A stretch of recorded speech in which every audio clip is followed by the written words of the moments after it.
Smart motorways use technology to improve the flow of traffic, change speed limits and, in some cases, use the hard shoulder as another lane. The technology has been installed in 4 areas in southern England, with plans to extend it across the rest of the smart network by September next year. Today, though, the government said no more smart motorways will open without additional safety measures in place. Campaigners have been questioning the safety of smart motorways. Here's our transport correspondent, Caroline Davis. I was with Jason. We were at a coffee shop in town. It was a Friday. We were sat chatting. At 8 o'clock he got up to leave, kissed me goodbye, told me he loved me, and apparently he was dead by 8:15.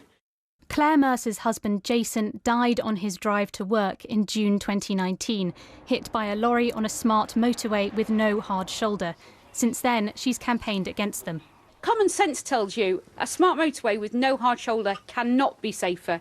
The hard shoulder is the only safety feature on a very dangerous environment. If you remove it, you don't make it safer. But more motorways without a hard shoulder are being built. This is one stretch of road currently being converted into a smart motorway. That means that all of the lanes here, including the one that used to be the hard shoulder, will be used for traffic. Converting the hard shoulder is intended to ease congestion without having to use more land. Cameras should spot when a vehicle stops in a lane and then close it with a red cross illuminated above. In 2019, 15 people died on smart motorways with no hard shoulder, 4 more than the year before. The Department for Transport says that they are still safer than conventional motorways and that they're rolling out new technology to spot when a vehicle breaks down even faster. Mira Naran's son, Dev, died on a smart motorway in 2018. He was 8. She's been working with the government on new plans and is pleased there's been some progress. I understand the need for capacity, and I understand these are the roads that we have right now, but I do also appreciate this. This is a continuous process, and this will have to be reviewed continuously as well. So I don't think the work stops right now. But motorways without a hard shoulder remain controversial, and the government's promise of new tech sounds old to some. In 2016, we were assured by Highways England and the Department for Transport that all of the future rollout of smart motorways from 2016 would not take place unless that technology was there. So on that basis, this is 5 years late rather than being brought forward by a year. MPs are due to look at these types of motorways in the next few months to see how safe and smart they are. Caroline Davis, BBC News. Well, for more on this, let's speak to Claire Mercer, who was in that report. Her husband, Jason, was killed in an accident on the hard shoulder of the motorway in June 2019. She's been campaigning for improvement in these so-called smart motorways ever since. Thank you for joining us. How pleased are you with these announcements today? Not remotely. I mean, as Hugh Merriman said, this is old news.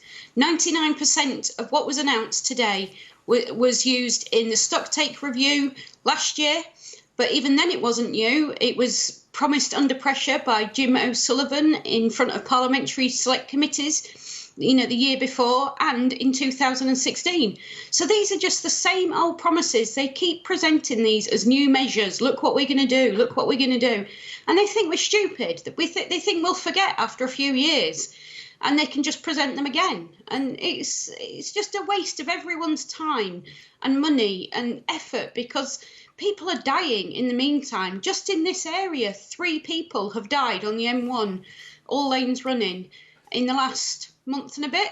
But as I understand it, Grant Shapps said that they were speeding up the programme of retrofitting these stopped vehicle detection systems, the SVD systems. Now, I mean, if they're going to roll those out more quickly than the original plan, that is better news, isn't it?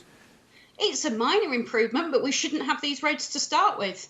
I mean, they should never. We were promised if you can search hard enough and find any text or bump on smart motorways, because they kept it quiet because you can't object to what you don't know about, then they make out that the SVD, that MIDAS, that the CCTV cameras are all there and all work perfectly, when in actual fact, under duress, at inquest after inquest into each and every death as they happen, Highways England are being forced to admit that the cameras aren't monitored. They're barely monitored at all because the control room operators are being timed on menial tasks. They don't get to watch the CCTV screens. SVD doesn't even work, never mind fitted. And even Midas, which should have been able to pick up when the whole motorway stops, so they can at least, close off all lanes when they need to. Even that didn't work when Jason and Alexandra were dead on the roads. Even then, it relied on members of the public phoning in and getting the road closed. So none of these measures worked. And that's what they tell us offsets the danger of them removing the hard shoulder. And the coroner for Jason's inquest said that the lack of the hard shoulder had contributed to his death. Did he make any recommendations at the time which haven't been followed up? No. He said he was going to file a Regulation 28, fear of future deaths, and he's done that, which means that Highways England have to respond within a certain time frame to say what they're going to do. But they've been slapped with loads of Regulation 28s, and they just copy and paste. They literally just copy and paste and change the name to that month's victim, and it's an inadequate system, but the coroner did what was within his powers. And there's other coroners that are doing the same, referring Highways England for corporate manslaughter, because I'm also pushing for the police to investigate Highways England for corporate manslaughter, but they are very, very reticent to do it. I'm having to just, constantly stay on their case and ask for updates. And they've eventually agreed that they need to investigate whether to investigate.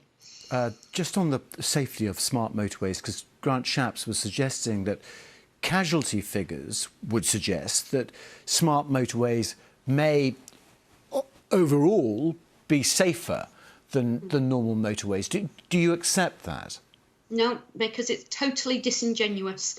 That is a sleight of hand. It's very carefully worded. How can a smart motorway be safer when you are 216% more likely to have a crash in a live lane on a smart motorway? How can the same two stats be correct on the same one thing?